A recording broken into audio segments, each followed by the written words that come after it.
Steel is the backbone of modern civilization. It's the silent force that supports our daily lives, often unnoticed but always essential.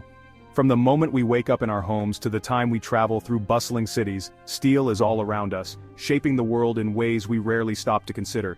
It forms the skeleton of the buildings we live and work in, the cars and buses we ride, and the appliances we use every day. Without steel, the modern cityscape as we know it simply wouldn't exist. It's the strength behind the bridges we cross, connecting communities and enabling trade and travel across vast distances. For nations, steel production is more than just an industry. It's a symbol of strength, progress, and self-reliance. The ability to produce steel at scale is a point of national pride and a key indicator of economic power. Steel enables countries to build not just cities but entire industries and networks of infrastructure. It's the foundation for roads, railways, factories, and power plants, fueling economic growth and development at every level. In rapidly developing nations like India and China, steel is at the very heart of their transformation. It powers everything from soaring skyscrapers to high-speed railways, helping lift millions out of poverty and into new opportunities. The ability to produce steel cheaply and efficiently gives a nation a major edge in the global marketplace.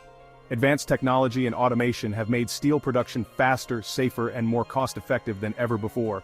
Today, China dominates the global steel market, producing more steel than the rest of the world combined. Its massive factories and relentless output have reshaped the industry and set new standards for scale. This immense scale allows China to offer steel at rock-bottom prices, flooding international markets and challenging competitors everywhere. The ripple effects are felt in every corner of the globe. India, with its own vast and growing steel industry, faces a tough battle to keep up. Indian steelmakers are working hard to innovate and expand, but the competition is fierce. The flood of cheap Chinese steel puts Indian jobs and factories at risk. Workers worry about their future, and entire communities depend on the survival of these plants. This isn't just about business, it's about national security and economic independence. Steel is critical for defense, infrastructure, and the ability to stand strong on the world stage. That's why governments step in to protect their industries, imposing tariffs and negotiating trade deals, knowing the stakes are incredibly high for their people and their economies. Decisions made in power centers like New Delhi, Beijing, and Brussels ripple across the globe, affecting millions of lives and shaping the future of international relations. The steel trade is a complex web of competition, national pride, and survival. Every shipment, every deal, is part of a larger struggle for influence and prosperity. As tensions rise and negotiations intensify, the world is watching to see who will bend and who will break. The stakes couldn't be higher. The outcome will shape not just economies and jobs, but the very future of global trade and the balance of power between nations. Steel is more than just metal, it's a measure of ambition, resilience, and power. It's the material that builds dreams and defends nations, and right now, as the world watches, the battle lines are being drawn, defining the next chapter in the story of steel. India is fighting back with determination and a new sense of urgency.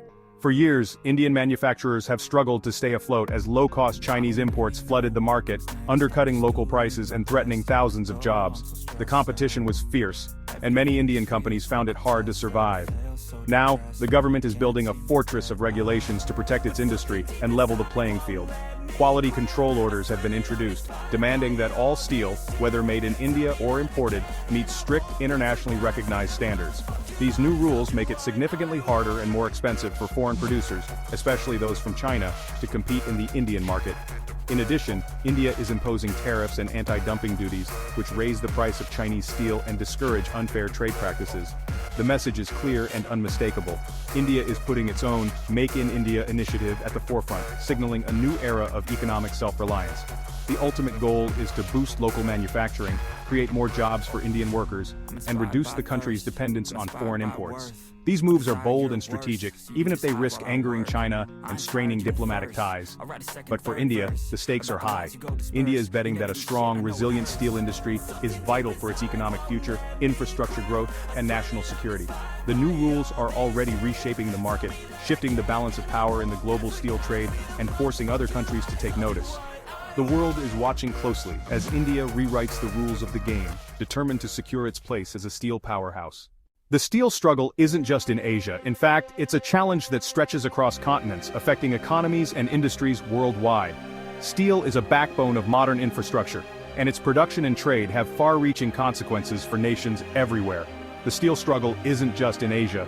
Europe, with its long history of steelmaking, is now at the center of this global competition. Factories that once symbolized industrial might are now under threat. The steel struggle isn't just in Asia. European workers and communities are feeling the pressure as cheap imports flood the market, making it harder for local industries to survive. The European Union, home to historic steel mills, faces the same challenge from cheap Chinese imports. Factory closures and job losses have sparked alarm across Europe. Protests have erupted in several countries, as workers demand protection and support from their governments. The EU has responded with trade defense tools, tariffs and anti-dumping duties. Investigations target unfair subsidies and dumping by Chinese firms. These measures are designed to level the playing field and protect European jobs, but they also risk escalating trade tensions. The EU's process is methodical, operating within World Trade Organization rules. Some say it's too slow, but the aim is fairness and transparency. Every step is carefully documented, ensuring that decisions are justified and can withstand international scrutiny. Europe's actions echo India's, showing this is a global issue. Together, the EU and India are pressuring China to rethink its trade practices. The steel fight is now a worldwide front, with countries uniting to defend their industries and workers in an increasingly interconnected world. China sees these barriers as unfair protectionism. Beijing argues its steel industry wins on efficiency and scale, not cheating. China protests through official channels and challenges tariffs at the World Trade Organization. There's always the threat of retaliation. China could target Indian or European exports in response. This tit-for-tat risks escalating into a trade war, with global consequences. China wants to be seen as a champion of free trade, but must defend its own interests. Its response is a mix of strong rhetoric, legal action, and economic pressure. The message China won't back down, and every action has a cost. The world is bracing for the fallout. The ongoing steel dispute is dramatically reshaping the complex relationship between India and China. What was once a delicate mix of cooperation and rivalry is now clearly tilting toward open, intense competition. India's increasingly assertive stance signals it won't easily accept China's dominance in the steel sector. This significant shift pushes India closer to partners like the US, Japan, and Australia, nations wary of China's rapid rise. The steel conflict now feeds into a much larger strategic realignment taking place across Asia. For China, India's growing defiance is a new challenge, forcing Beijing to treat India as a serious, emerging competitor. The relationship between the two countries is now more confrontational and increasingly unpredictable. The stage is set for ongoing friction and rivalry between Asia's two giants. The steel battle impacts real people. For Indian steelworkers, new tariffs mean job security and hope. But for businesses relying on cheap steel, costs rise, making homes and products more expensive. The effects ripple worldwide. Shipping firms, port workers, and manufacturers all feel the strain. In Europe, tariffs protect steel jobs but risk retaliation that could hurt carmakers and other industries. Every decision creates winners and losers, often far from where the policy was made. Protecting one sector can harm another, and the human cost is real. The global economy is deeply interconnected. Trade battles are never just about numbers, they're about livelihoods. Every choice has consequences for families and communities everywhere. The steel showdown is about more than metal. It's a test of how nations balance free trade with protecting their own. The outcome will set the tone for future global disputes. At stake is the clash between China's state-driven model and the market economies of India and the EU. The results will affect prices, jobs, and the pace of growth worldwide. A trade war could destabilize economies, a solution could bring stability. In our connected world, every decision in this battle touches us all. The future of globalization is being forged in steel, and its outcome matters to everyone.